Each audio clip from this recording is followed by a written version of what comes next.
Seattle time. So, hello everybody. Bonjour tout le monde. Bonjour, bonsoir, bon après-midi. Bienvenue à tous.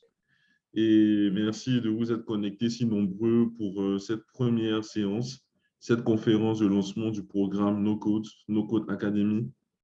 C'est un programme qui est lancé par Ivoire Talent en partenariat avec Zelen Jacobsen, qui se trouve en ce moment aux États-Unis à Seattle.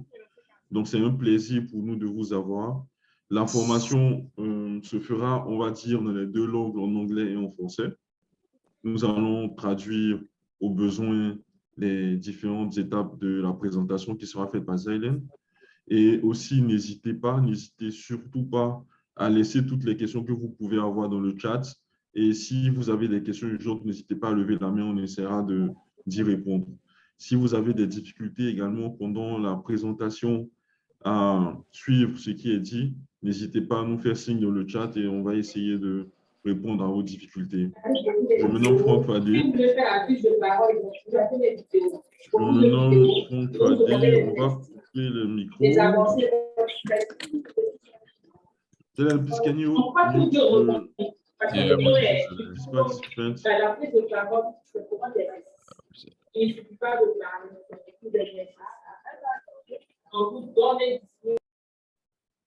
Thank you. My name is Franck Fadé. Je suis Franck Fadé d'Ivoire Talent en Côte d'Ivoire. Et je vais laisser mon partenaire Zaylen Jacobsen introduce himself. Donc, nous allons faire cette conférence de lancement à deux. Et par moment, il y aura des interventions en anglais et d'autres en français. Et nous allons essayer de traduire tout au long de la séance des interventions en français pour permettre à tout le monde de comprendre. So, thank you, everybody. So, my name is Frank Fadé from Ivoire Talent in Côte d'Ivoire. And we are happy to have you today for this kickoff meeting of our new program, the No Code Academy. So I am with Mr. Zaylen Jacobsen. So I will let Zaylen introduce himself, and we will do the conference together. From time to time, we will translate from English to French. And if you have any question, please feel free to write it on the chat. Thank you. So Zaylen, you have the floor. Awesome. Thanks, Frank. Thanks, everybody, for joining us today. Today, we're going to be going through an introduction to no code, which will be followed up by another session later on in December, an introduction to Adalo. So Adalo is a tool that I use, which is a specific no code tool. So today we're going to be going through kind of a general overview of the space. I'll tell a little bit about my story, how I ended up getting into no code, why it's important to know, and we'll look through some of the top platforms and tools that are out there that can help you start learning no code and start your career potentially with no code. So yeah, excited for everybody to be here. Frank is going to be doing some translation after I present the slide. We're going to translate it into French. And then throughout the course of the presentation, feel free to drop a chat and drop a question into the chat. Please, everybody, keep your mics muted if you can, just so that we have one consistent stream of audio coming through.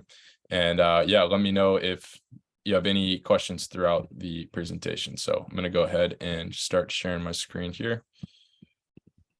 Okay, donc Zaylen, let me translate this first, right?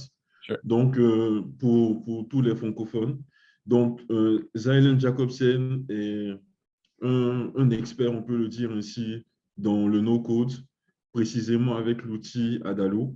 Donc, cette première séance sera l'occasion pour vous présenter ce que c'est que le no-code, premièrement. Pour vous présenter ce que c'est que le no-code, à partir de son expérience, des années qu'il a eu à passer à travailler dans le no-code. Et après cette première séance-là, nous allons ouvrir d'autres sessions qui vont permettre d'expliquer et de montrer comment faire ses propres applications grâce au no-code et en particulier avec la solution qui s'appelle Adalo.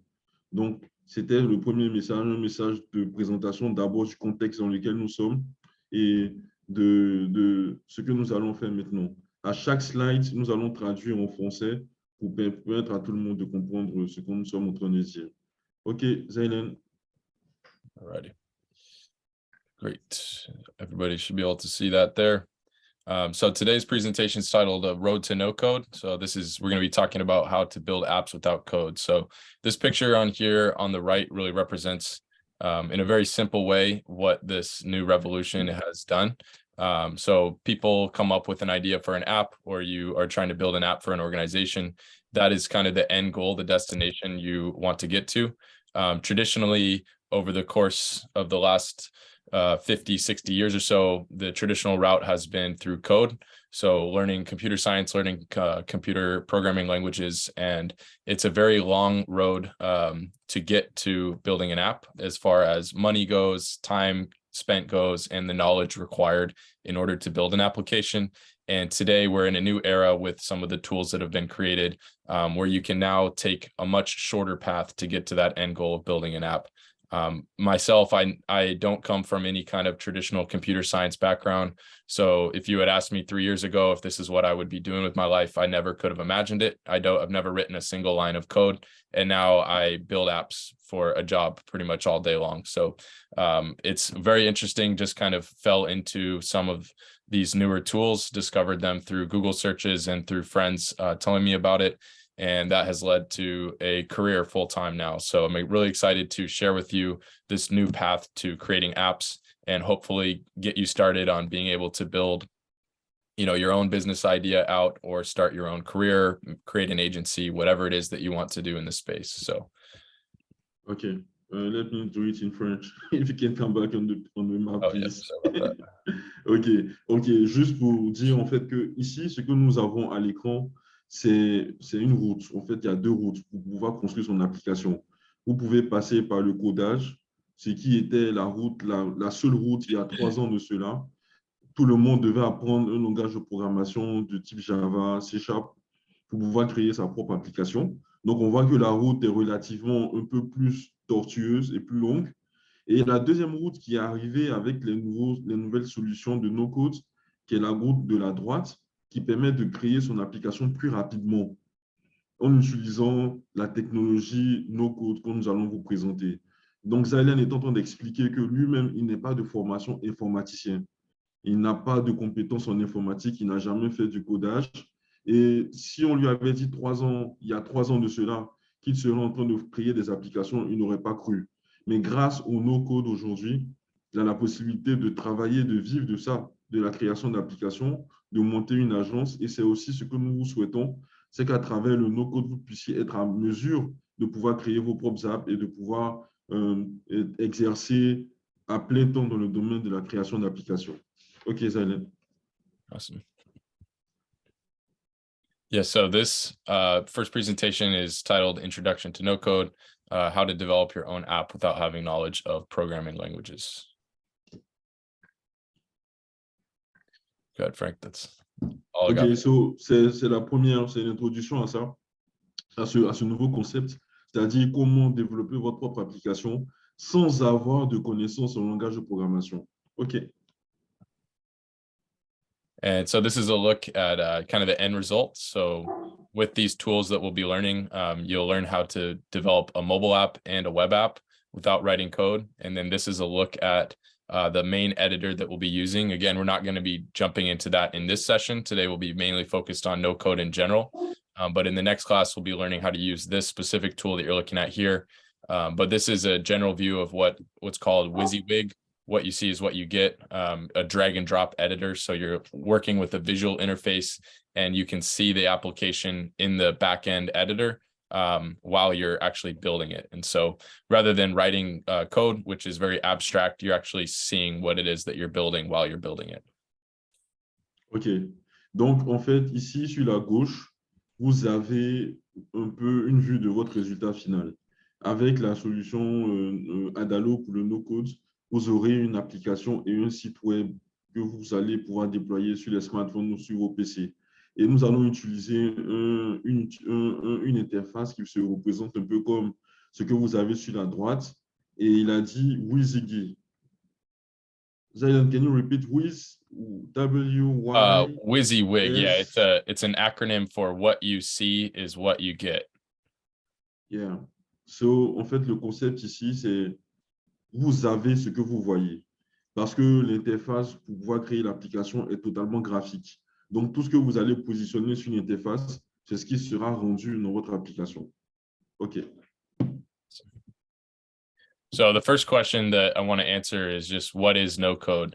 So I'm pulling this definition from a education company. They are a bootcamp company, and they also are a company that supports entrepreneurial founders. So non-technical entrepreneurs come to We Are No Code to partner with them to create a no-code startup. So they provide education and coaching, and they're one of the leaders in this space. So their founder, Christian, he's a really great guy. I recommend reaching out to him if you decide to go down this route and end up creating a company with no code. But according to We Are No Code is a visual layer on top of the code, allowing for the dragging and dropping of functionality to build powerful products.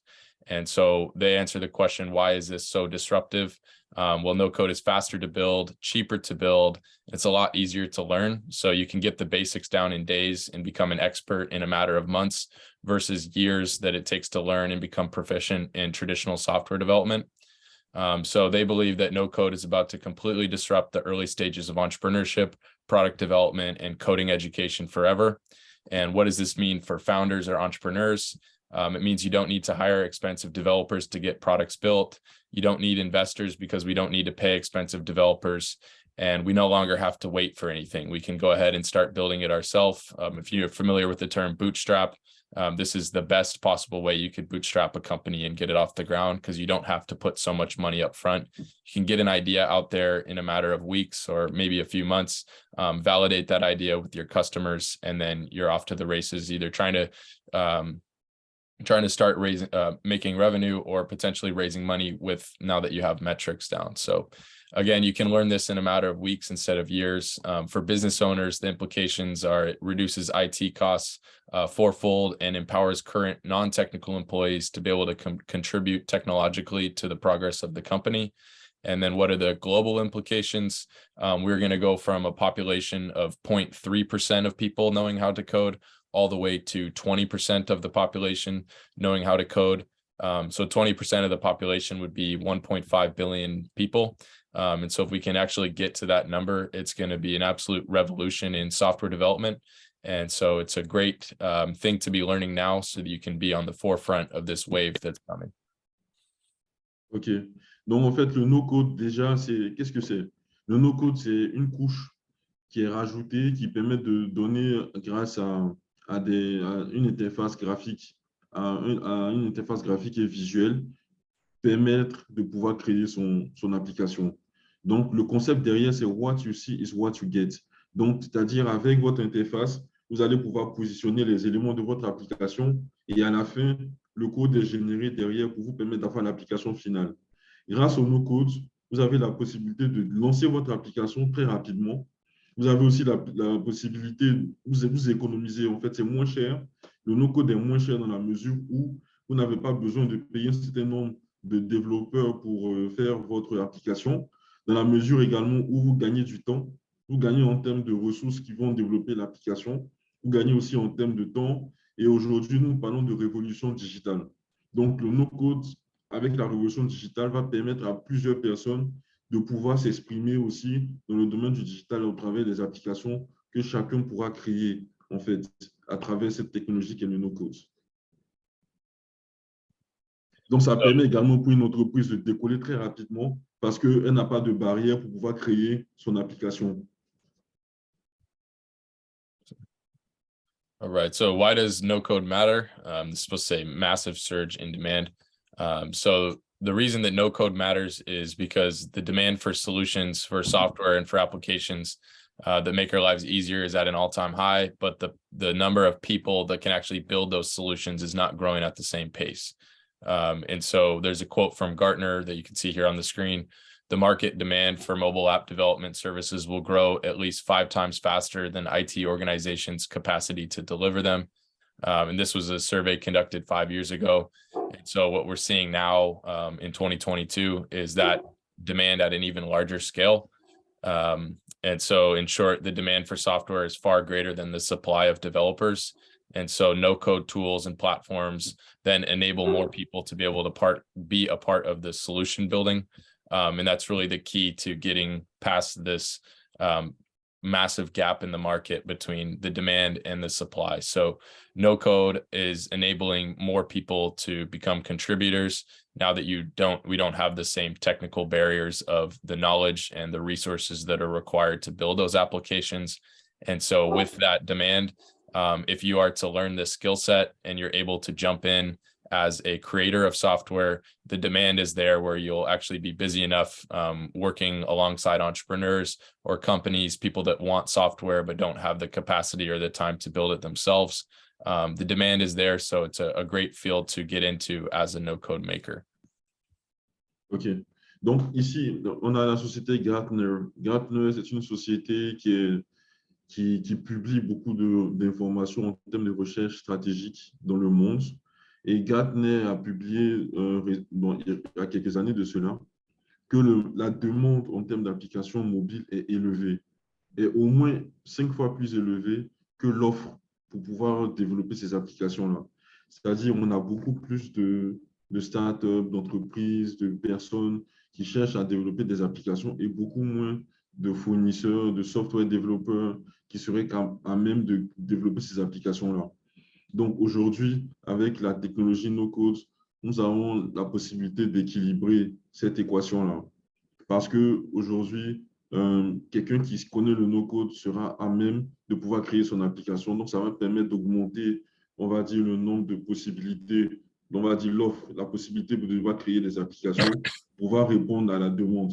Et donc, ce qui va se passer, c'est que quelqu'un qui connaît le no-code pourra développer lui-même son application, ou alors cette personne-là pourrait également venir accompagner des startups pour pouvoir leur proposer de développer leurs propres applications. Donc, voici deux implications qui viennent avec la connaissance du no-code.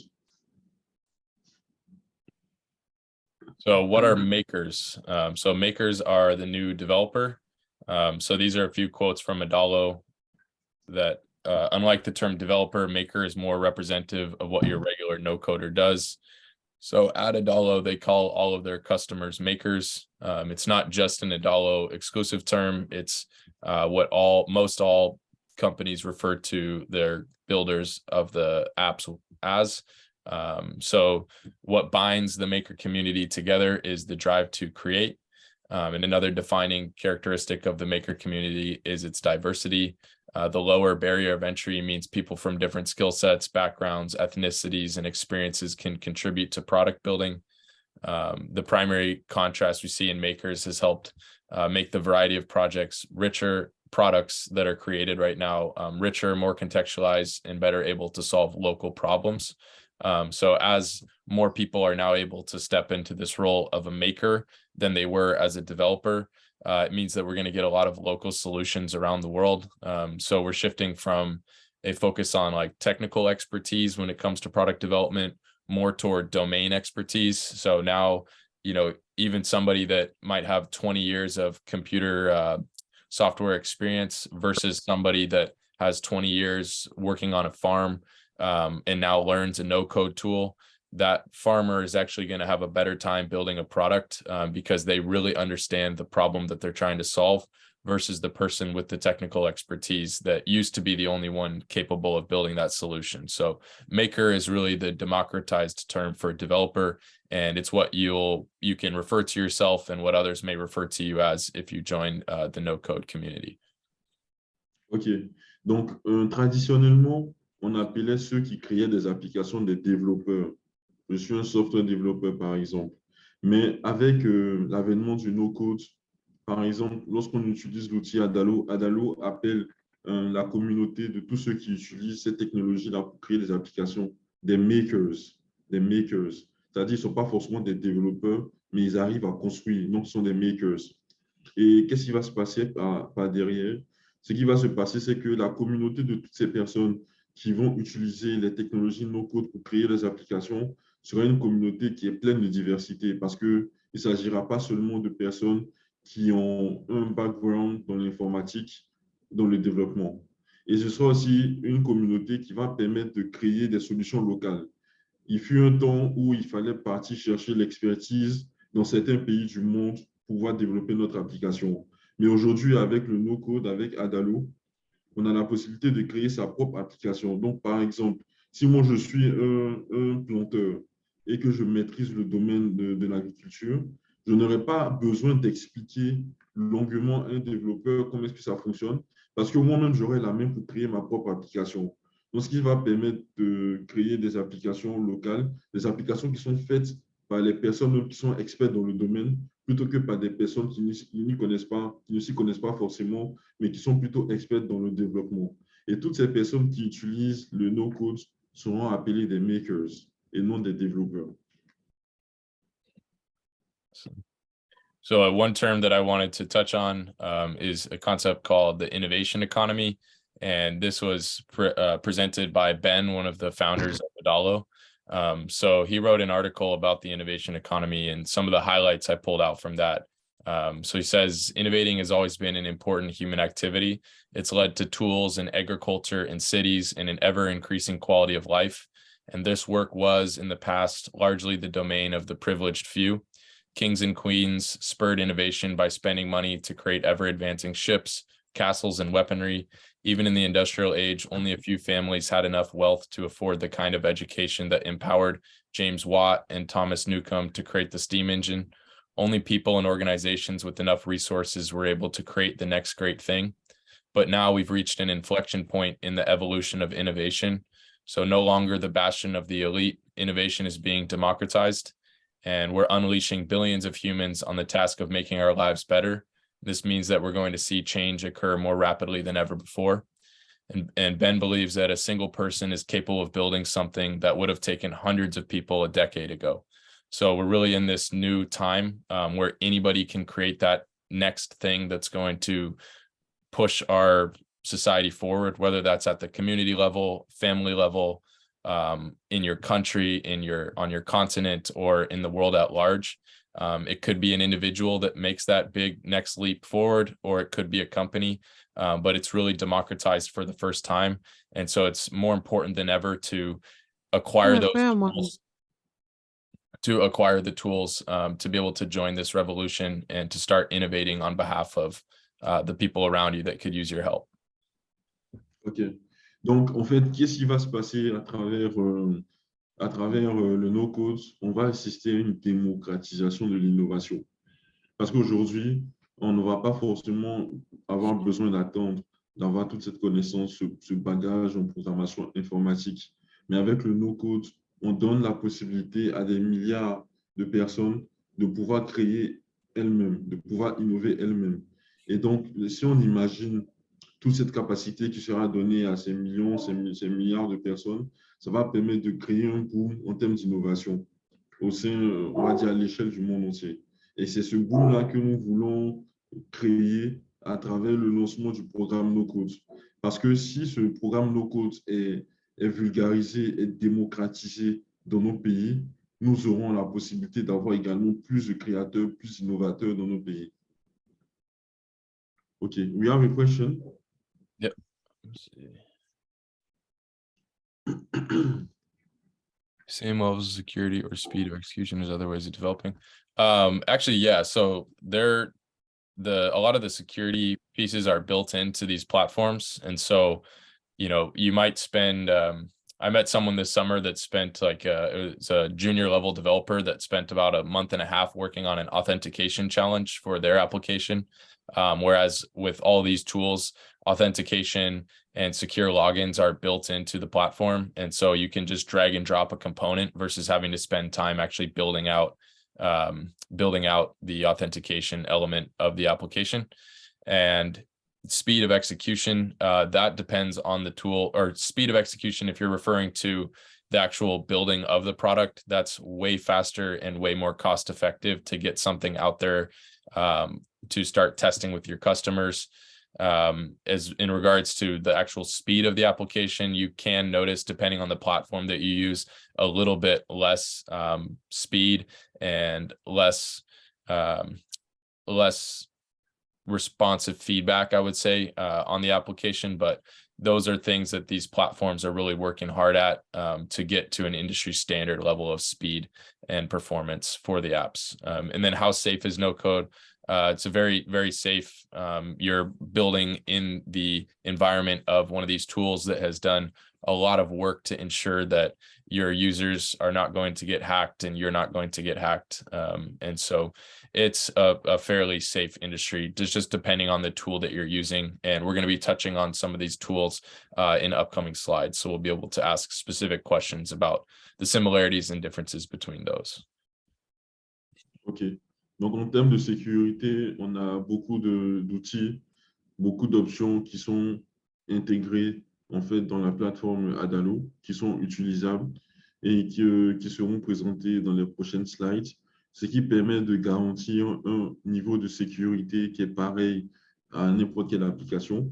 En termes de rapidité et de responsive, on a des travaux, il y a toujours des évolutions qui sont faites pour pouvoir garantir une rapidité garantie en termes de réponse sur l'application. So why learn no code? This was not a presentation about no code, but this was done in 2006. This is one of the most famous TED Talks of all time. It has 74 million views. It's a really funny talk. You just search up Sir Ken Robinson TED Talk and it will come up. But in this talk, he talks about how our education system is preparing us for jobs that won't exist in 10 years. The talk is called "Do Schools Kill Creativity?" And in this, Ken gives a comprehensive argument that our education system was built for the industrial age and is no longer adequate for today's world. And so industrialism was founded on the core principles of conformity, compliance, linear processes, and division of labor. And these principles are still being perpetuated by our current education system through standardized testing, division of subject matters, and even the concept of just moving up through grade levels every year. In essence, we are treating humans like different products on an assembly line. Those who don't meet the standards are discarded, and those who do meet the qualifications are sold for labor. This continuous access to information is rendering the industrialized education system and measures of success like the SATs obsolete. The principles of conformity, compliance, linear processes, division of labor couldn't be further from the skills and creativity and collaboration we need to master this new innovation economy. So production jobs and knowledge jobs are being replaced by the jobs of the future, which are innovation jobs. In innovation jobs, the goal is to be creative, to come up with something that no one ever has. And the times are changing, and so our education system really needs to catch up. But it's not. And so that's why I believe it's important to learn tools like no code, because this really puts you at the cutting edge of software development. And a lot of traditional developers tend to ignore a lot of these tools because they've spent so much time learning the languages that they do know. And they kind of see no code as something somewhat of a gimmick, which it is not. The statistics show that the industry is headed this direction. So it means that it's really not all that popular relative to where the majority of applications are being built right now. And so it's a great opportunity to learn these skills, because it's not about having a degree. If you want to join an experts program, for example, like I joined the Adalo experts program, that had nothing to do with my degrees or certifications. It's purely based on skill. And so it's an industry that if you can learn these tools, you can get in and make a career for yourself and begin making money without having to spend hundreds of thousands of dollars on expensive education and degrees. It's purely based on merit, which is an awesome thing in any industry. OK. Je pense que c'est important que vous puissiez regarder cette vidéo de Mr. Ken Robinson. Donc, c'est un TED Talk qu'il a donné et qui a plus de 74 millions de vues. Et un message clé qui a été passé pendant ce TED Talk, il a dit en fait que dans 10 ans, que en fait, notre système d'éducation nous prépare pour des métiers qui ne vont plus exister dans 10 ans. Et je pense que c'est quelque chose qu'on sait de plus en plus maintenant. On assiste à une transformation des métiers. Certains métiers sont en train de disparaître. De nouveaux métiers sont en train d'apparaître. On va switcher, on va changer de paradigme. On va passer de métiers de production à des métiers d'innovation.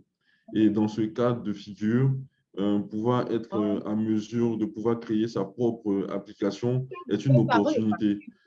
C'est une opportunité dans le sens où il ne s'agira pas de payer des millions de francs CFA ou bien des millions, des centaines de milliers de dollars pour pouvoir faire un programme, mais il s'agira avec une compétence intrinsèque de pouvoir prendre la main, apprendre ce genre de langage-là et pouvoir créer sa propre application. Quand je parle de langage, c'est-à-dire apprendre les techniques, les technologies qui existent aujourd'hui pour pouvoir créer une application.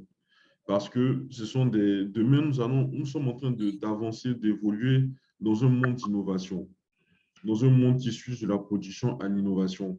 Et dans ce cas de figure, savoir créer sa propre app est une opportunité, est une véritable opportunité.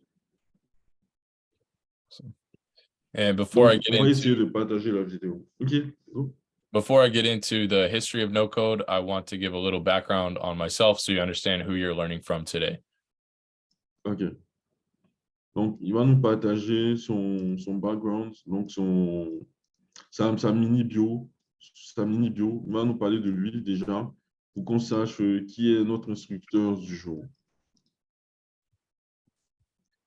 So I was an ideator turned maker. So I always was the idea person and worked with more technical people, and never imagined myself stepping into the role of the creator of the software. And now I am working on an agency. So I was reached out to by Adalo. I'll kind of get into that story a little bit. But now I run an agency called Wadalo.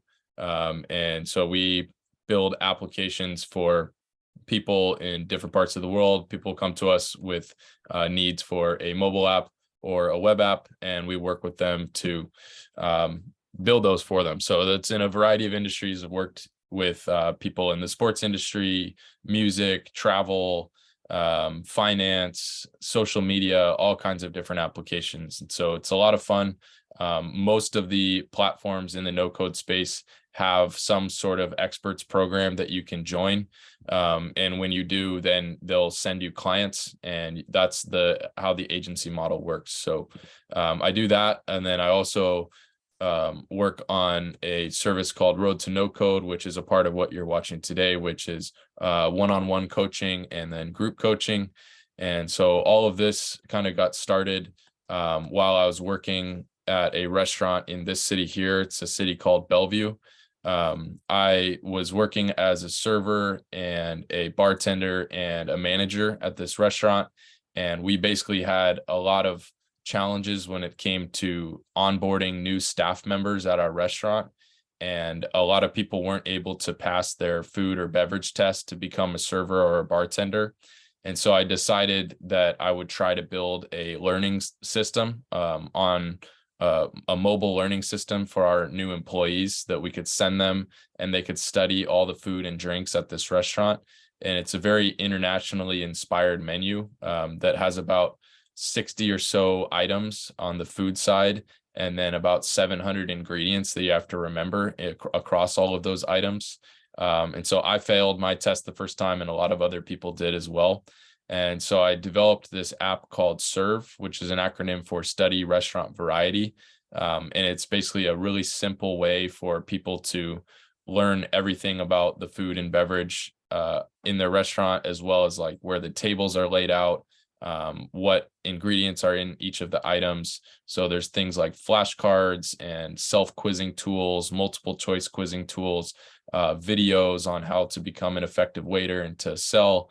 And then we have an admin dashboard that you can see here in the background, where the managers of the restaurant can go in there and they can program in the items and edit and update things, monitor the users, monitor the analytics. So I was building this application for the restaurant I was at, really just trying to solve the problem that I could see right in front of me. And eventually Adalo reached out for me to join their experts program. So they monitor how much you are using the tool, and those that are using it a lot of the time, they'll reach out and ask to see your portfolio of things that you've created. And if you have some apps that they're impressed by, that's when they'll invite you to start working for them and working on behalf of clients. So that's a little bit about the first main app that I ever worked on with Adalo specifically, but my first main no-code project. Yeah, it's an app called Serve. So that's how I got started and how I'm doing what I do today. Merci, Zailen. OK, ici, c'est assez intéressant. En fait, Zailen nous explique, en fait, comment est-ce qu'il est arrivé dans le domaine du no-code. Donc, déjà, au départ, il n'est pas informaticien. Zailen n'est pas informaticien, il n'est pas développeur. Ça, c'est la première chose. Au départ, il travaillait dans des équipes où c'était un peu celui qui donnait des idées, donc celui qui propose. Et après, dans l'équipe, on a une personne qui est développeur, qui réalisait le développement. Excusez-moi, je réponds rapidement. Donc, oui, tu peux lui partager le lien. Normalement, si tu lui partages le lien, il devrait pouvoir se connecter. Le lien que tu as reçu par email. Voilà. Donc, je disais qu'à la base, Zailen n'est pas développeur. Il n'a pas fait d'études en informatique. Il était plutôt dans des équipes et il faisait partie de... C'était plutôt lui qui donnait des idées aux développeurs pour la programmation. Et il a travaillé également dans un restaurant. Et dans ce restaurant-là, il a été serveur et il a été jusqu'à manager de ce restaurant. Et donc, ce qui s'est passé, c'est qu'ils avaient du mal à intégrer les nouvelles recrues, à leur donner une bonne formation, à leur permettre de s'intégrer bien dans le métier. Et donc, ça lui a donné l'idée, avec la connaissance qu'il avait du no-code, ça lui a donné l'idée de développer une application qu'il appelait SRV, c'est-à-dire Restaurant Variety, donc une application qui permettrait aux nouveaux embauchés du restaurant de découvrir le menu, de découvrir les bonnes pratiques et de pouvoir s'intégrer dans le métier. Et cette application-là a été très utilisée par les serveurs, ça a marché, et il s'est fait remarquer par Adalo. Adalo, qui est la société c'est une des sociétés qui met en place l'univers no-code pour pouvoir créer des applications. Donc, il a été repéré par Adalo et Adalo lui a proposé d'intégrer le programme expert. Donc, aujourd'hui, il a sa propre agence et son agence produit des applications pour plusieurs types d'industries, que ce soit l'industrie des restaurants, des hôtels, des agences de voyage. Il développe des applications pour ces compagnies-là. Et il a comme autre produit dans son agence, il fait également du coaching en one-on-one, donc c'est-à-dire un coaching individuel ou bien du coaching en groupe. Et aujourd'hui, avec cette conférence-là, nous allons éventuellement, après la conférence, lancer une formation en groupe qui pourrait permettre également à tous ceux qui veulent aller plus loin de pouvoir toucher, de pouvoir créer leur propre application. Donc, voilà un peu le background en fait de Zailen. Donc, c'est quelqu'un qui a utilisé Adalo pour pouvoir créer une application qui a eu du succès. Il a également intégré le programme d'expertise d'Adalo, ce qui fait qu'aujourd'hui, il s'y connaît très bien et il a également des services de coaching en groupe et de coaching individuel pour tous ceux qui veulent apprendre le no-code. So now we'll be going into the history of no code and how it came from starting in 1840 all the way to the present day. Donc ici, on va parler un peu de l'historique, l'histoire du no-code, depuis 1840 jusqu'à nos jours. Awesome. So here is the overview of the timeline, and we'll be going through each of these bubbles briefly and just giving some backdrop on all of them. So the first, starting in 1840, is a woman named Ada Lovelace. And so in 1840, Ada Lovelace created what is known as the first algorithm for Charles Babbage, who's this man here, for his analytical engine, which is what you see right here, which is made of metal gears and able to execute if-then commands and store information in memory. Although Lovelace never saw her code executed because she died early at 36, she's believed to be the first coder. She was born in England on December 10th of 1815, and at age 17, she met mathematician and inventor Charles Babbage at a town party. She was fascinated by his difference engine and early version of the calculator. And in 1843, notes from Ada were published in English Science Journal, where she described how code could be created for the device to handle letters and symbols along with numbers. She also theorized a method for the engine to repeat a series of instructions, a process known as looping that computer programs use today. And for her work, Lovelace is often considered to be the first ever computer programmer. OK. Donc, Ada Lovelace, qui est la dame qui est sur votre gauche ici, est considérée certainement comme la première à avoir pensé au concept du no-code. Elle était censée développer une solution pour le monsieur sur la droite. Et c'était dans les années 1840. 1840. Malheureusement, elle est décédée avant de pouvoir voir son œuvre utilisée. Mais historiquement, elle est considérée comme la première personne à avoir pensé à une solution qui permettrait de développer sans avoir à faire des codages. And then fast and forward 105 years, we get to 1945. And in 1945, the first programmable digital computer called the Electronic Numerical Integrator and Computer came under development. And in the years of building this massive 30-ton computer, the role of the computer programmer began to take shape. Historiquement, 100 ans plus tard, donc en 1945, on a le premier ordinateur l'ENIAC, Electronic Numerical Integrator and Computer, qui faisait autour de 30 tonnes, qui a été créé, et c'était les débuts de la programmation. And then 10 years after that, in 1955, Grace Hopper invented the Flowmatic language. Flowmatic was not only the first compiler-based language, but also the first English-like processing language. It originated from Hopper's belief that data processing problems could be expressed in English keywords rather than numbers or machine code. And this was the first hint of the future of no code. OK. Donc, en 1955, donc 10 ans après le premier grand ordinateur ENIAC, nous avons Grace Hopper qui a créé un langage qui s'appelait le Flowmatic. Donc, c'était un langage qui s'appuyait sur la langue anglaise pour pouvoir donner des instructions aux ordinateurs. And fast forward to 1982. In 1982, tech visionary James Martin published a book called Application Development Without Programmers. And in the preface to this book, Martin wrote, "The number of programmers available per computer is shrinking so fast that most computers in the future must be put to work, at least in part, without programmers." Martin correctly predicted the tech skills shortage almost 40 years ago and got people thinking about what could be accomplished if and when you eliminated code. So no code certainly isn't new. It dates back to 1982 in this book. And his prophecy for no code began unfolding soon after with tools like Microsoft Excel, WordPress, and other visual building softwares starting to emerge. OK.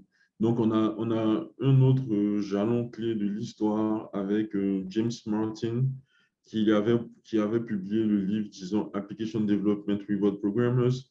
Donc, déjà en 1982, il y a combien d'années?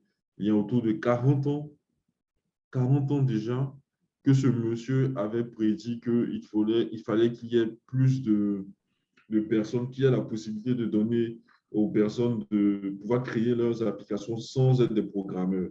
Donc, c'est pour cette raison qu'on peut l'appeler un peu comme le prophète du no-code. Parce qu'il y a 40 ans de cela, il expliquait qu'il était important d'avoir des solutions pour permettre à tout le monde de programmer sans être programmeur. Disons plutôt à tout le monde de pouvoir créer des applications sans être des programmeurs. Et vous avez sur la gauche le livre qu'il avait publié à cette date-là.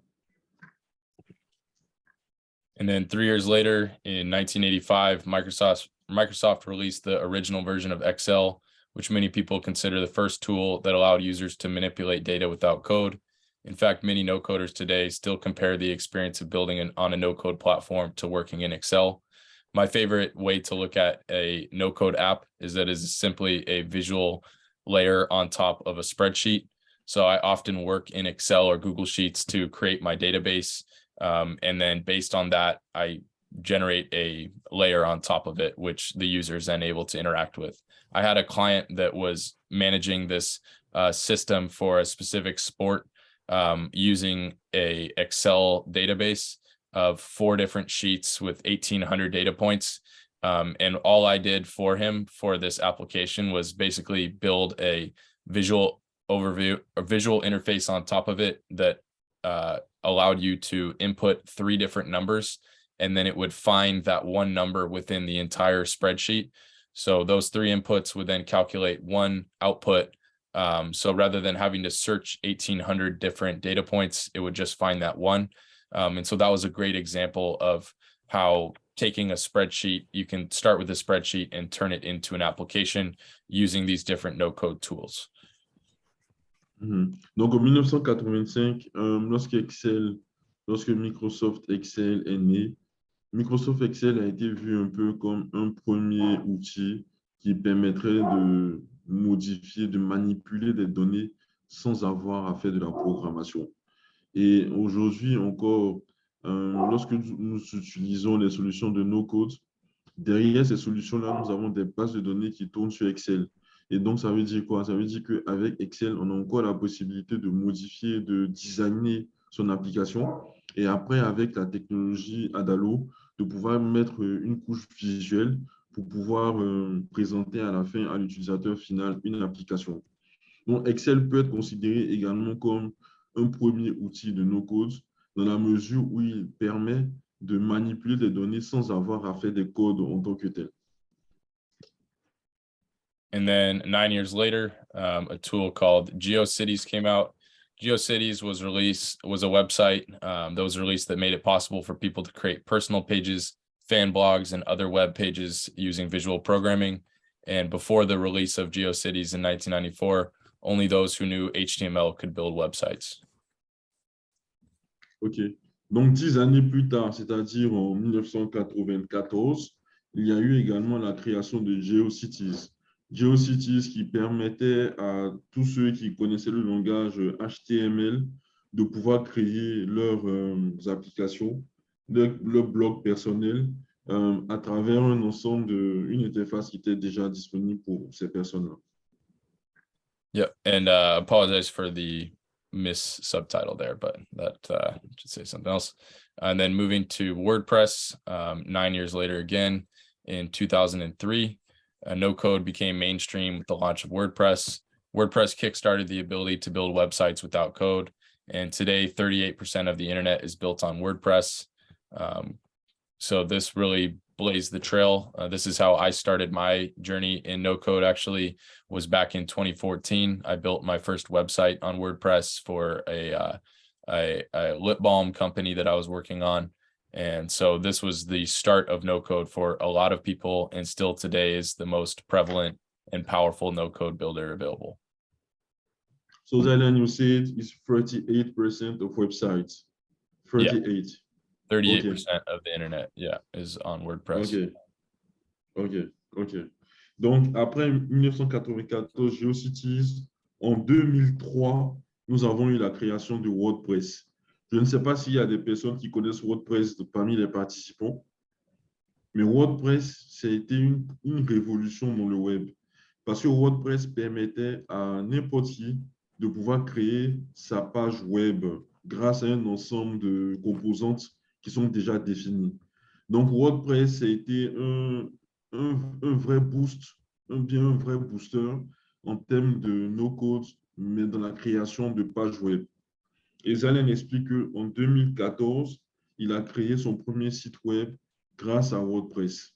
Donc, aujourd'hui, pour voir un peu l'implication ou bien l'effet que WordPress a eu sur Internet, aujourd'hui, en 2022, 38% des sites Internet ont été faits sur WordPress, qui est un outil de no-code. Donc, WordPress permet de faire un site web sans avoir à coder une seule ligne. Et ça a été fondé en 2003. And then 9 years after that, in 2012, a tool called Bubble came out. Bubble is a robust a method of creating robust web apps without code, responsive web apps. And they were founded in 2012, but bootstrapped for their first 7 years. So they had a pretty quiet rise in the space. And then in 2019, they raised their first round of venture capital. And as of most recently, about, I think, a little bit less than a year ago, they raised a $50 million Series B. And so now they've really been able to continue growing their community and have created a pretty powerful tool for publishing web apps without writing a single line of code. OK. Donc, disons 10 ans plus tard, en 2012, on a eu également Bubble. Bubble, qui est une plateforme qui permet de créer des applications, une plateforme plus robuste, qui permet de créer des applications sans code. Et Bubble a levé récemment 15 millions de dollars pour pouvoir se développer davantage. Donc, on a WordPress en 2003 qui a révolutionné Internet à tel point qu'aujourd'hui, 38% des sites Internet sont faits à partir de WordPress. Et en 2012, 10 ans plus tard, on a Bubble qui a proposé une solution pour la création d'applications sans code. Bubble a levé récemment 15 millions de dollars en série B. And then our last milestone is Adalo. So Adalo blazed the way for native mobile apps with code. Without code, sorry. So you can build both native mobile apps and web apps without code using Adalo. And this is a look at the interface. The reason that I really love Adalo, and I believe they're going to be one of the biggest tools, if not the biggest tools in the space, is because they've designed a really, really simple interface for everybody to be able to come in and understand pretty quickly. I think in a matter of a few hours, you'll have a good hang of it. And in a few days or a week or two, you could be looking at creating your first app. And so very quick learning curve, whereas some of the other platforms are a little bit more difficult to pick up. And so this is sort of the end or where we're at today as far as the tools go. Adalo is definitely on the cutting edge, and then we'll be going over a number of other platforms that are also available in the space just coming up in the next couple slides. OK. Donc, on arrive en 2018 avec Adalo. Adalo qui permet à la fois de créer une application mobile et un site web sans avoir à coder. Et pour avoir utilisé Adalo, l'avantage que nous pouvons donner à Adalo, c'est que Adalo a une interface graphique très simple. Donc, ce qui permet de se retrouver de façon intuitive pour pouvoir créer son application ou bien son site web. So it is definitely safe to say that the vision of James Martin of application development without programmers is now realized by the existence of powerful platforms which allow people to build and publish applications without writing a single line of code. We are in the early days of an ongoing revolution in software development where consumers are becoming creators, and the power of great apps lies in whoever is closest to the problem and holds the most domain expertise rather than technical expertise. On peut dire aujourd'hui que la prophétie qui a été donnée en 1982 par James Martin, qui disait qu'il faut qu'il y ait plus de personnes qui sachent créer des applications sans programmer en 1982, cette prophétie est aujourd'hui réelle. Parce que nous avons plusieurs plateformes comme WordPress, comme Bubble, comme Adalo, qui permettent de créer à la fois des websites ou des applications mobiles pour des personnes qui n'ont aucune notion de programmation. Great. Now we're going to give a brief overview of the no-code landscape and look at some of the key technologies and companies in no-code. OK. Là, on va voir un peu des compagnies, des références, des compagnies clés dans le domaine du no-code. Avant cela, j'aimerais avoir juste dans le commentaire un petit mot pour savoir si vous arrivez à nous suivre. Est-ce que vous pouvez écrire, si vous arrivez à nous suivre, écrivez seulement yes.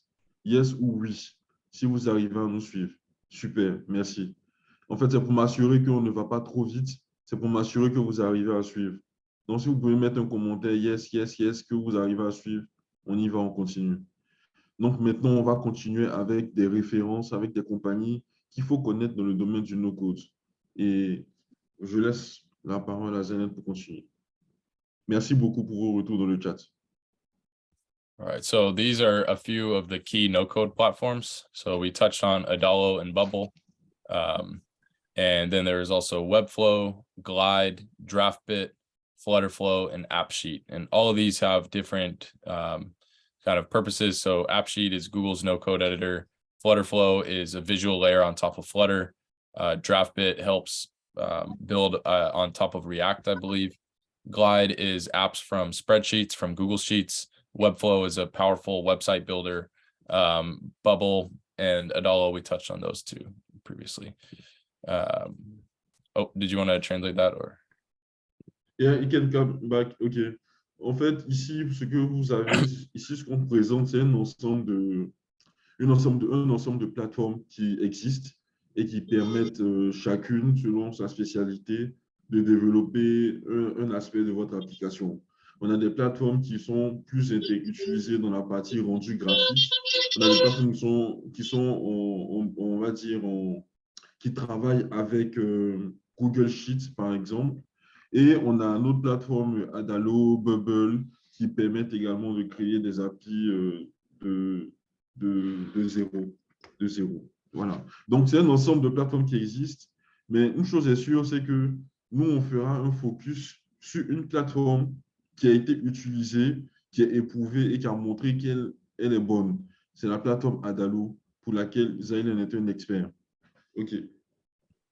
Awesome. And ignore some of the subtitles, they're mistaken there, but some of the key backend platforms that are most commonly used throughout the no-code industry.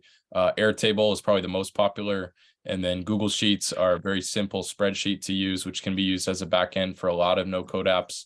Backendless is one of the best backend tools, and then as well as Xano. These are two of the most powerful backends that you can connect to Adalo or to other no-code platforms. Yeah. Please, Ellen, just to...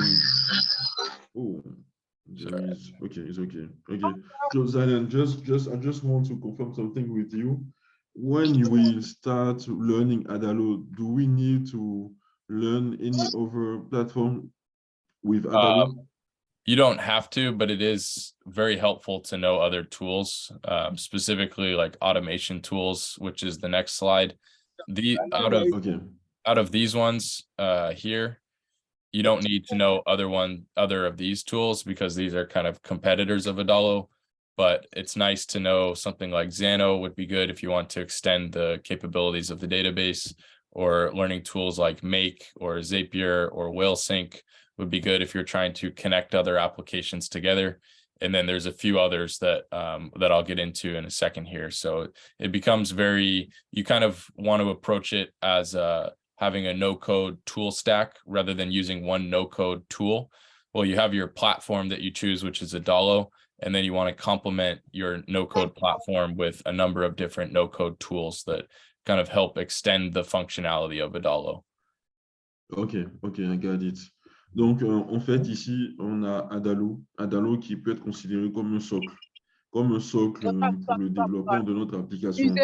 Maintenant, dans le montage de l'application, on peut avoir appel à plusieurs couches. C'est-à-dire, on peut utiliser Adalo pour un aspect de l'application et on peut utiliser une autre solution no-code pour pouvoir gérer, par exemple, la base de données et d'autres aspects. Mais une chose est sûre, c'est que Adalo reste une couche, on va dire une couche au niveau du socle, et après, on peut apprendre d'autres éléments pour pouvoir travailler sur d'autres aspects de l'application. Et tout ça, il va nous présenter dans la slide qui suit.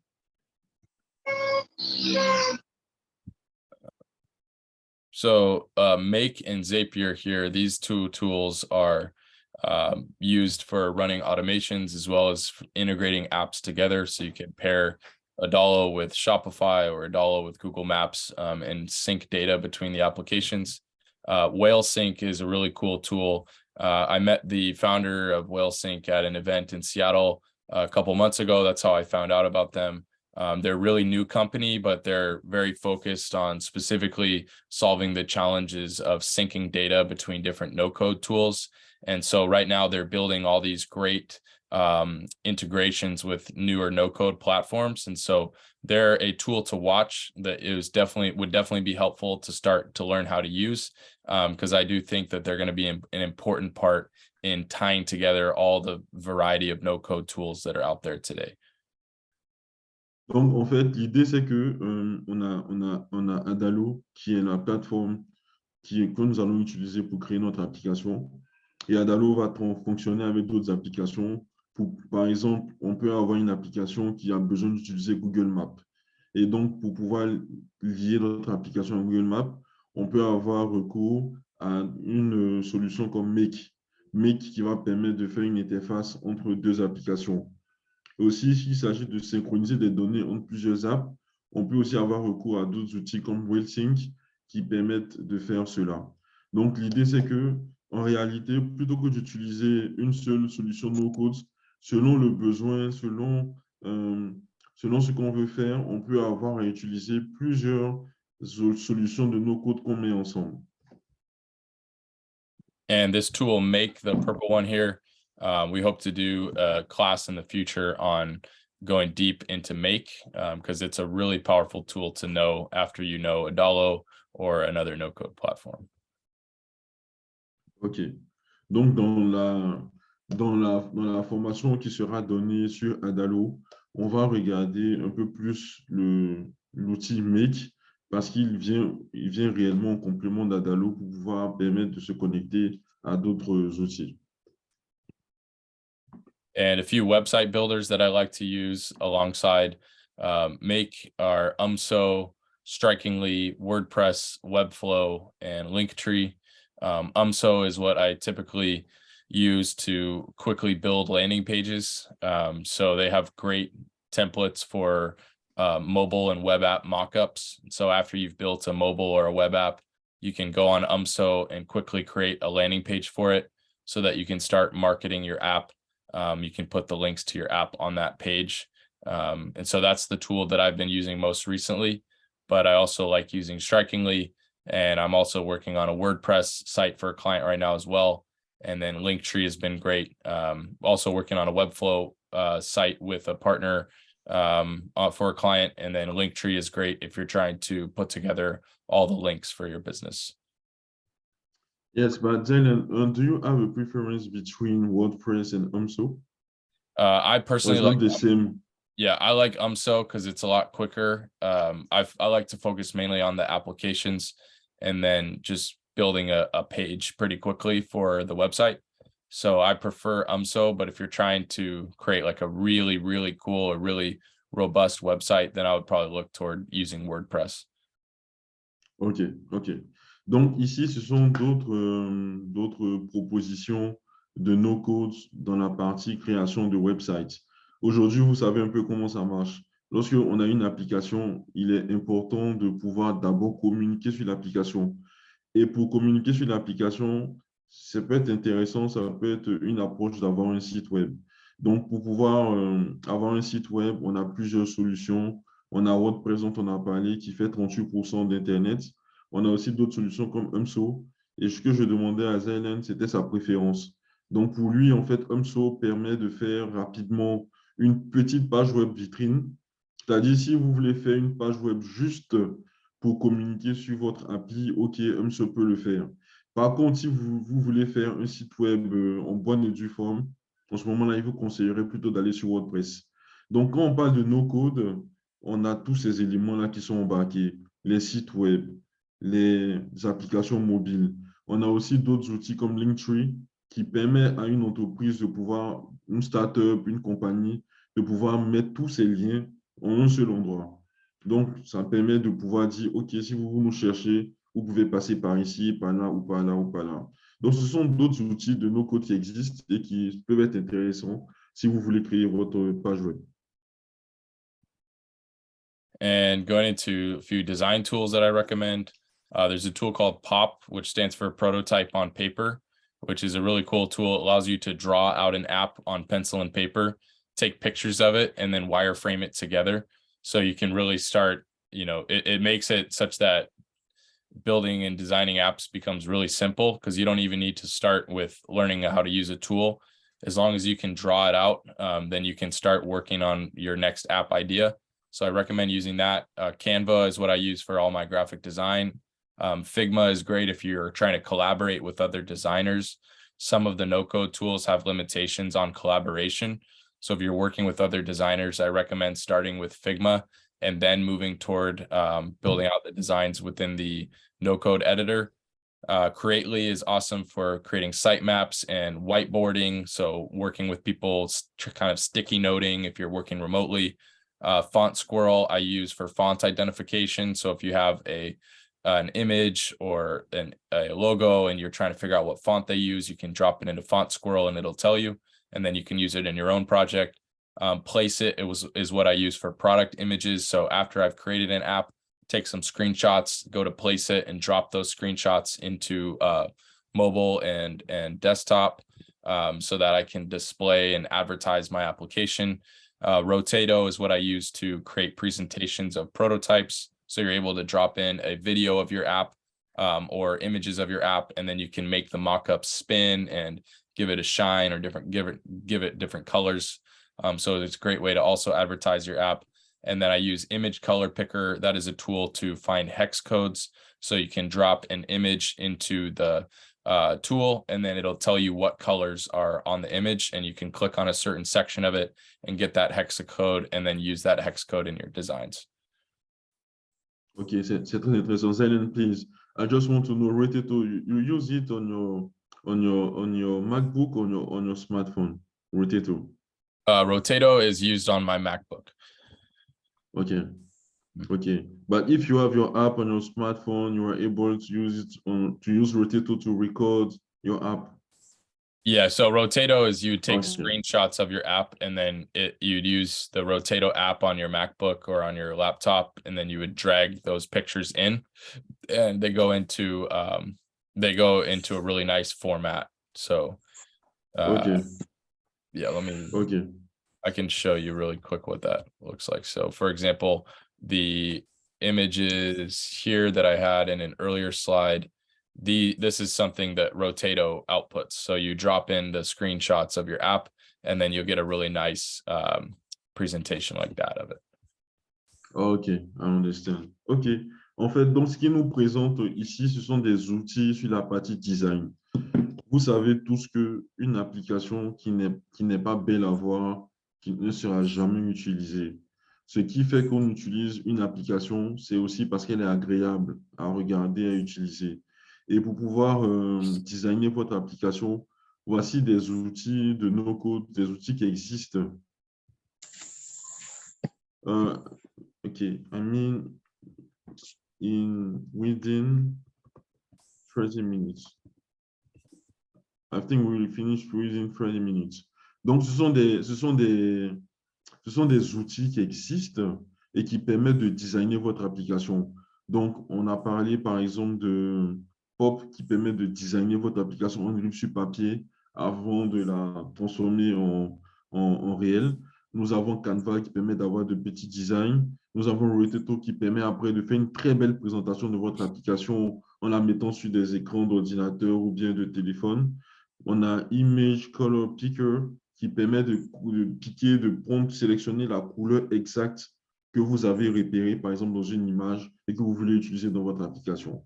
Donc, tout ça sont des outils qui existent. On a Figma qui permet de faire un travail collaboratif si vous travaillez avec d'autres designers sur votre application. And the last set of tools that I recommend these are business tools. So if you're starting an agency in no code, or you're starting a startup in no code, these are some great tools that I recommend using. So Slack is great for team communication. Calendly you can use for booking. So if you want to provide a public link that people can schedule time with you, whether that's a client or a partner or anybody, Calendly is a great tool for that.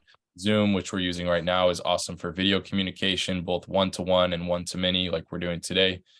Notion is awesome for project and file management. I use that for managing all of my projects, managing my business ideas, just taking notes. Generally, I store in Notion. GoDaddy for purchasing domain names. Stripe for invoicing and payments. Upwork, if you need to outsource small tasks, you can find people on Upwork that will do those tasks for fairly cheap. And then Loom I use to record presentations. So these are all just additional tools. They're not necessarily no-code tools, but like I said, you really want to understand a number of different platforms and apps that you can use to help you in your journey in no-code.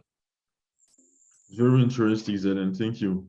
Donc, en fait, ici, sur cette slide, c'est un ensemble d'outils qui peuvent être utilisés dans votre préparation de votre business. En réalité, tous ces outils-là sont des outils de productivité. Par exemple, Slack, ça peut vous permettre de travailler avec votre équipe projet. Si, par exemple, vous travaillez avec d'autres personnes sur la création de l'application, avec Slack, vous pouvez organiser votre travail et vous pouvez voir à quel niveau chacun se situe. Avec Calendly, vous pouvez caler des rendez-vous. C'est-à-dire, vous permettez, vous avez travaillé avec votre équipe, vous donnez un calendrier, votre calendrier avec vos disponibilités et vous leur demandez de choisir les disponibilités qui conviennent pour une réunion. On a Notion qui est un outil de project management, Zoom que nous utilisons en ce moment pour avoir notre séance de travail, notre conférence, GoDaddy qui permet d'avoir votre domaine. Vous savez très bien que votre application va aller également avec un domaine qui est personnalisé. On a l'outil Stripe qui va vous permettre de recevoir tout type de paiement, quel que soit l'endroit du monde. Et puis, on a Hop qui vous permet d'avoir recours à des personnes extérieures si vous voulez sous-traiter une partie de votre application. Et Loom, à la fin, qui vous permettra d'enregistrer une très belle présentation pour faire la démonstration de votre appli. And a few agencies, some of the top agencies in no code, Flywheel, they do mainly mobile enterprise apps. So they're a product-led software development firm. BuiltRight OS, they actually went to school with one of the founders of BuiltRight. They're an awesome agency working on automation technology using Make. And they also use Bubble, and then they build custom apps as well. And they use a tool called Glide, which I've worked on them on a Glide app with a client. We did a Glide and Make and Google Sheets system, which worked really well for a client based in New York City. Then there's Lean Discovery Group out of West Virginia, which is a product-led UX agency. They typically focus on Bubble apps.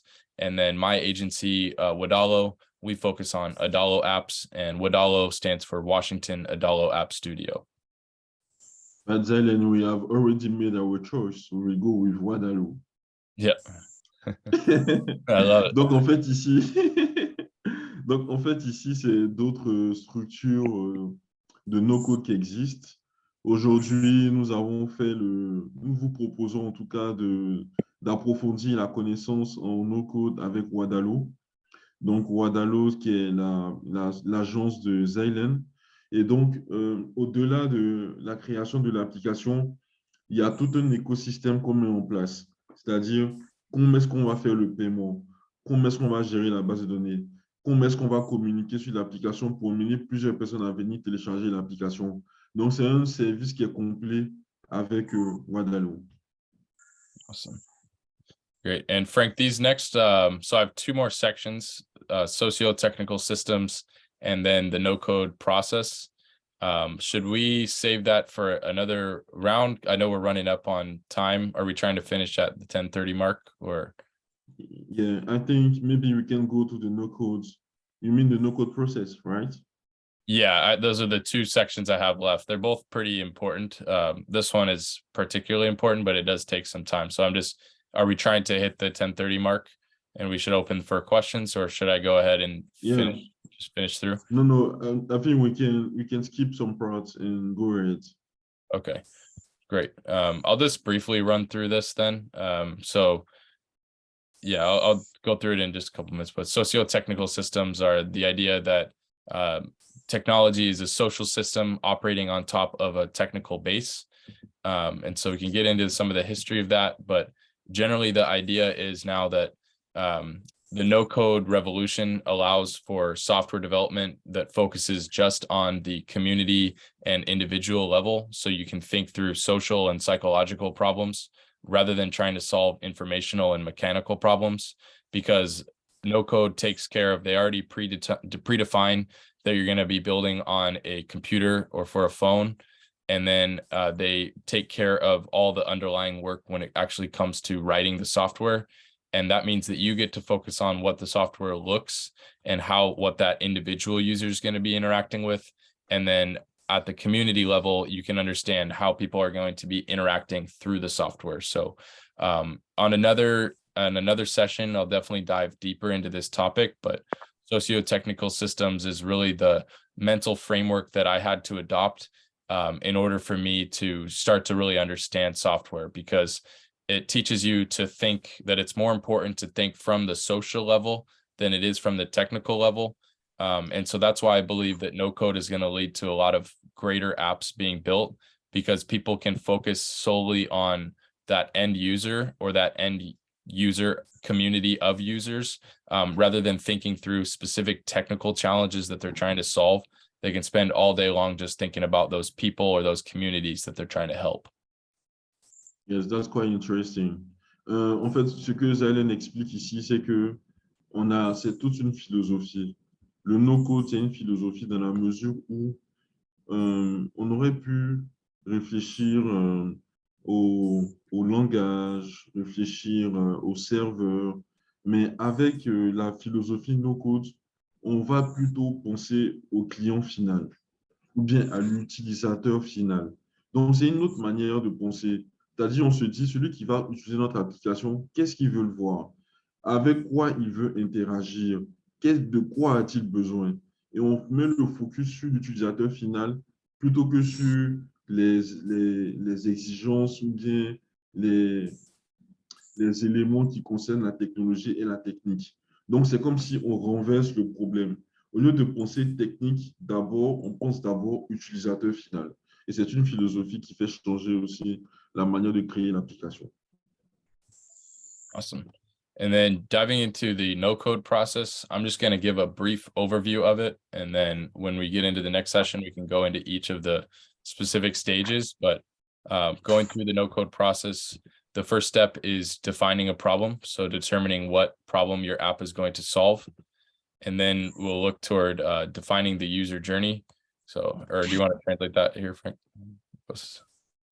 Briefly.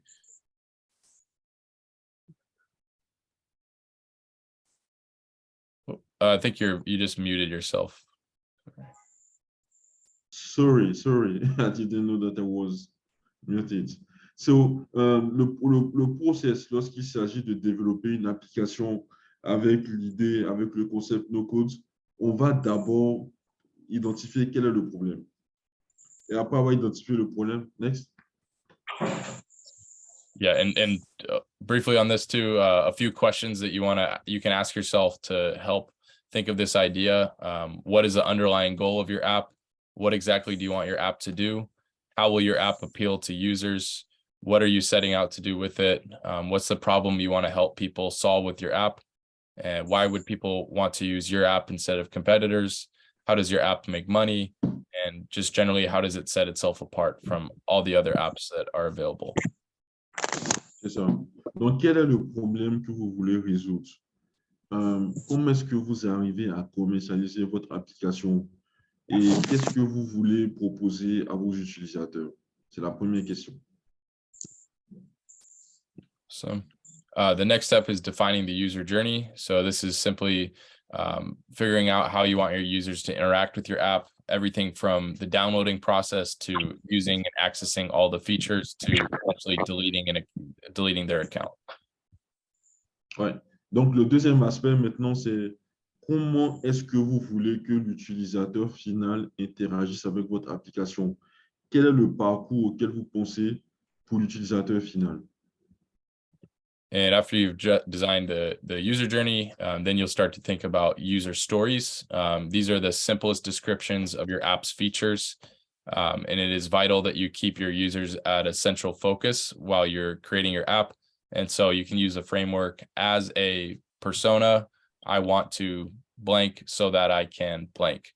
That's a good framework to use when you're trying to think of features that you want to create for your application. Yeah. Donc, après, on va aller sur les user stories. C'est-à-dire, user story, en fait, C'est-à-dire en français, c'est quelle est l'utilisation ou bien quels sont les cas d'usage pour l'utilisateur. Donc, je dis par exemple, moi en tant que personne qui aime par exemple, les glaces, je veux pouvoir commander ma glace à la maison et la recevoir en 10 minutes. Donc, je peux pouvoir commander ma glace, par exemple, en 5 secondes et la recevoir en moins de 5 minutes. Donc, si on se met dans le cas d'usage de quelqu'un qui doit commander une glace, mon parcours et mon application doivent permettre au client de pouvoir rapidement aller dans le parcours pour pouvoir commander sa glace. Donc, l'idée, c'est qu'on va se transformer en cas d'usage pour le client. The Oui, next oui, step oui, would be, Nadia, oui, c'est possible. We have a participant who is asking if she can create an app where she can sell her products. yeah, Yes, yeah, it's absolutely. possible. C'est possible. Absolument possible. Yeah, C'est a lot of absolument possible. pretty much all no code platforms allow you to do e-commerce. So you can definitely set up an app that allows you to sell products. OK. Donc, effectivement, c'est possible. On a plusieurs plateformes qui proposent des solutions de e-commerce qui sont déjà que vous pouvez utiliser pour créer votre propre application. Yep. And the next step after defining the user stories would be to build a wireframe. So these are the blueprints, the structure of your app, and these will help to define the design in more detail. But this really lets you map out what you want your app to do and just generally how it's going to look and what is going to happen when you click this button, what screen it goes to. You can start to map out all of the actions on each of the screens. OK. Donc, après avoir pensé au cas d'usage pour lesquels le client ou bien l'utilisateur va utiliser l'application, on va aller maintenant sur la partie interface. C'est-à-dire, il faut qu'il y ait un bouton ici qui, lorsqu'il clique ici, le bouton passe là, ou bien lorsqu'il clique ici, ça fait tel aspect. Donc, ça, c'est la partie maintenant interface graphique. Et là, il faut jouer avec le design, avec une apparence qui sera belle pour le client. Zainan, we have another question. Is it possible also to build an app for training with Adalu? Yeah, yeah, absolutely. Is it possible? Training is the app that I built for restaurants, and I've done another learning app on there as well. So you definitely can do that. OK. Donc, c'est également possible d'avoir dans cette application une rubrique aussi pour la formation. C'est possible. OK, Zainan. Yep. And then the next step would be to develop the backend. So this could either be on one of those solutions that we talked about, like Xano or Backendless, or even just Google Sheets, or a lot of the platforms have a native database. Like Adalo has a database built in, and you can build out the database in the same editor that you're also working on the front end designs. So that's one of the advantages to Adalo that makes it really simple to build your backend and build your front end at the same time. But your backend is really the foundation of your app, and this iceberg is representative of the fact that your users are going to be interacting with the top of the iceberg, but the things that they don't see in the backend is really the bulk of the application. So you want to make sure that you've set that up correctly, and that's going to give life to your app and allow users to push data in and read data, create, edit, update, and delete data. OK. Donc, après tout cela, on a la partie back-end. Donc, le back-end, c'est la partie cachée de l'iceberg. On a la partie visible qui est l'interface graphique avec les fonctionnalités. Et le back-end, c'est la partie où on va gérer les bases de données, gérer les informations. Donc, c'est vraiment la partie cachée de l'iceberg. Et avec des outils comme Xano et autres, on pourra développer cette partie-là pour notre application mobile. Quand je dis développer, je ne parle pas en termes de programmation, mais je parle en termes de structuration de la partie back-end. And then the last step is to develop your front end. And so this is determining what your users are going to be interacting with. So you're taking your wireframes where you've created the general structure of your application, and then you're thinking about the data and what kind of data they're going to be interacting with and how they're going to be interacting with it. And then you're using your colors and your specific fonts typically you can start by creating some sort of design system. So that determines your logo, your colors, the fonts that you're going to be using, maybe the components that you're going to be using. So you can see in this image here, they would probably create like a standard view of an album, of what a music album is going to look like, and then determine what the icons on the bottom are going to look like. And you can build out that front end. Like I said, Adalo makes this really simple because you're doing it in the same editor as you're building out the back end. Other tools make it a little bit more complicated, but Adalo is pretty drag and drop. They started as a design tool and evolved from there, whereas a lot of the other ones are a little bit more rigid and logical. But with Adalo, it's just drag and drop. So that's the last stage, is to develop your front end. OK. Donc, la dernière étape, lorsque vous allez créer votre application, ce sera de faire le front-end. La bonne nouvelle, c'est qu'avec Adalo, le front-end et le back-end sont réunis. Donc, vous n'aurez pas besoin de faire une partie back-end et une partie front-end. Mais avec la solution, vous allez pouvoir directement créer votre front-end avec Adalo. Et le front-end, c'est finalement votre application. Donc, l'application, en traversant tout ce process-là, vous arrivez à une application qui est disponible pour le client et pour l'utilisateur final. And so that was the presentation. So coming up next, we're going to be touching on an introduction to Adalo, how to build mobile and web applications without code using Adalo. So today's course was really to give you a general overview of no code, what it is, what kind of tools that are available, how to think about it differently now that there's these new tools and there's an entirely different path to getting to be able to create apps. And so once that road has been paved, the next step is really to determine the car of sorts that you're going to be getting in to then drive on that road to no code, where you're getting to the place where you can start to build apps. And the car that we're going to be taking is Adalo. That's the tool that we'll be using to build mobile and web apps. And that's what we're going to be going into on the next session. Okay. Thank you so much, Zylen, for this great presentation, this amazing presentation. I just want you to come again on something. How many years have you been working on Adalo before being an expert on that? I was working in it about a year before I started working as an expert. Yeah. Thank you for this sharing, for your experience. Donc, merci beaucoup à Zylen. Donc, comme disait Zylen, aujourd'hui, le but de cette première séance, c'était de vous montrer ce qui est possible de faire avec la technologie no-code, avec Adalo.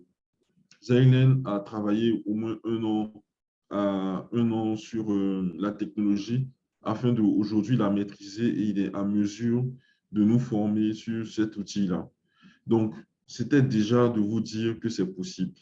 Vous pouvez créer votre application sans être un développeur, votre application de e-commerce, votre application de formation, votre application pour présenter vos articles. Aujourd'hui, tout le monde a un smartphone. Tout le monde a au moins un smartphone.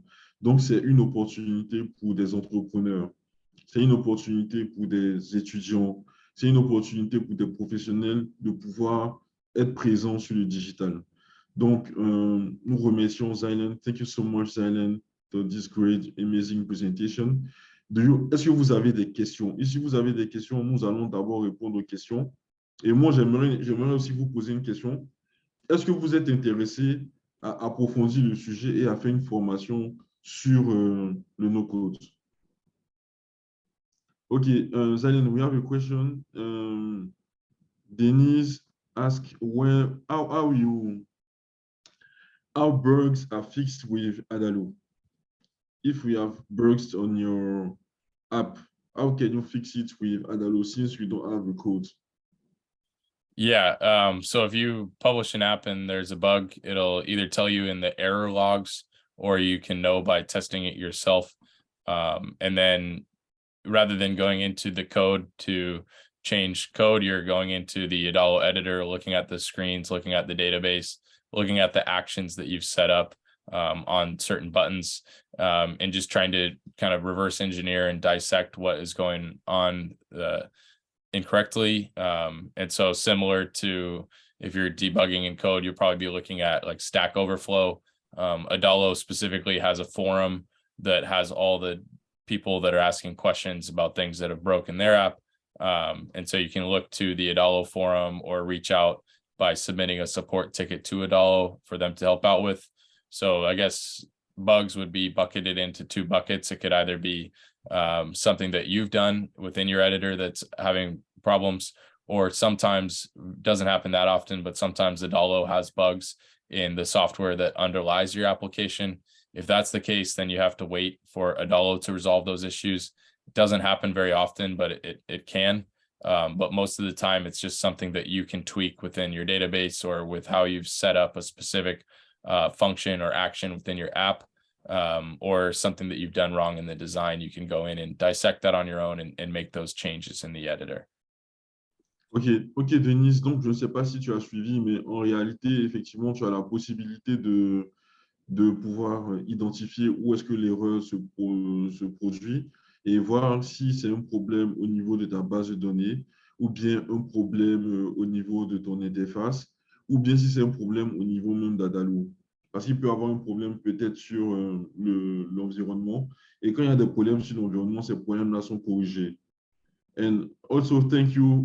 Merci de dire aussi que vous êtes intéressé par la formation parce que la prochaine étape après ce cours-là, ce sera de lancer la formation où Zailen va accompagner tous ceux qui sont intéressés pour qu'ils puissent créer leur propre application.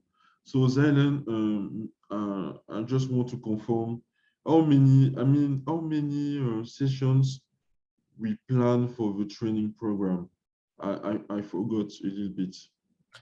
We've only planned out one more right now, but I do think we could do additional ones after that. We'll just have to give that a little bit more thought.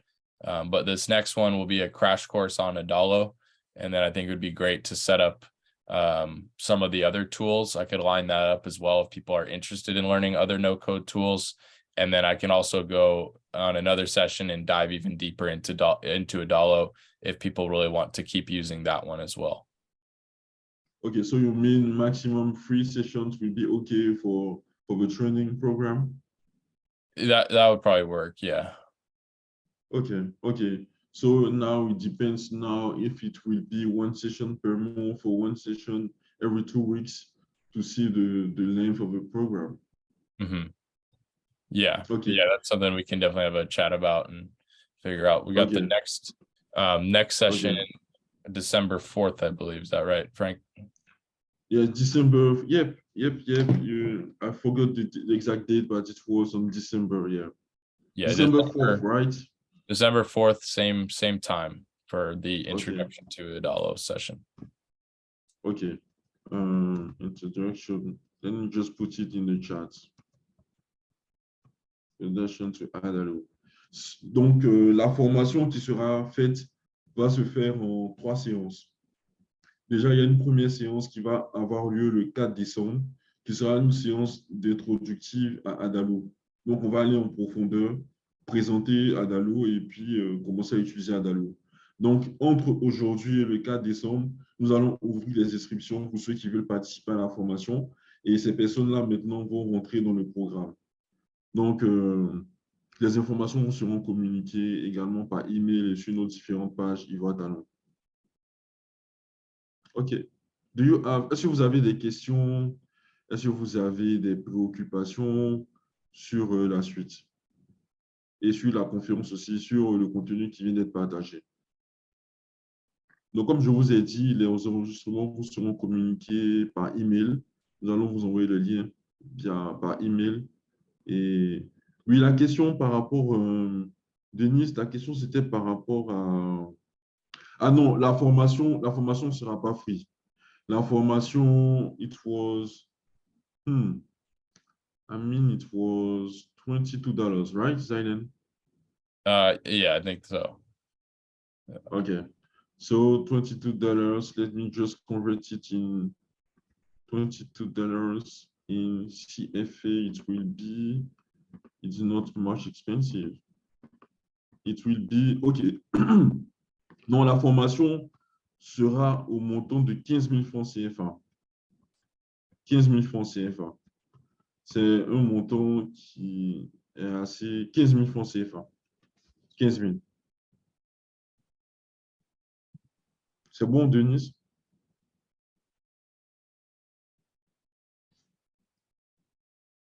OK. Vous avez d'autres questions? Non, non, ce n'est pas par session pour l'ensemble, pour l'ensemble des sessions à venir. Pour l'ensemble des sessions à venir, ce ne sera pas par session. Donc, on aura pour l'ensemble, donc 3 sessions avec Zylen. 15 000 francs CFA. La prochaine session aura lieu le 4 décembre. On va essayer de regarder, parce qu'après le 4 décembre, on aura les périodes de fête de fin d'année. Je ne sais pas s'il y aura de la disponibilité de part et d'autre, mais je dirais 4 décembre, et à partir du 4 décembre, on planifierait les autres dates. Donc, on va échanger avec Zylen et avec ceux qui se seront inscrits pour pouvoir caler les dates. So, I mean, Zylen, if we start on December 4th, I mean, 2 weeks later, we will be in the end of year celebration. So maybe, do you think it's possible to do something 2 weeks after the December 4th? Me, I'm not sure. It might be better to do that right at the beginning of January, maybe wait 1 month, do that. Yes, I think so. Holidays can be pretty busy, so. Yes, I think so. Donc, on va démarrer le 4 décembre et la prochaine séance aura lieu en janvier parce qu'il y aura les fêtes de fin d'année. Donc, première séance décembre, première séance, je vous écris tout ça. Première séance en décembre. Hop. Le 4 décembre précisément. Et puis l'autre séance en janvier. Comme ça, on a la possibilité de finir les fêtes, de faire les fêtes de fin d'année tranquillement. Et la troisième séance sera en janvier ou en février. Donc, par rapport à vos questions sur comment s'inscrire, contactez-nous sur WhatsApp. Sur WhatsApp au numéro plus 225 07 09 44 33 36 ou par mail info@ivoiretalent.com 07 09 44 33 36. Voilà. Ouais, c'est écrit. Plus 225 07 09 44 33 36 ou bien par mail info@ivoiretalent.com. Zylen, we have another question. Do we have Adalo certificate like Cisco, like other certificate? Do we have Adalo certificate? There isn't an official certificate, no. OK. Donc, il n'y a pas de certificat en tant que tel, mais c'est plutôt la compétence qu'il faut mettre en avant. OK. Other question? Vous avez d'autres questions?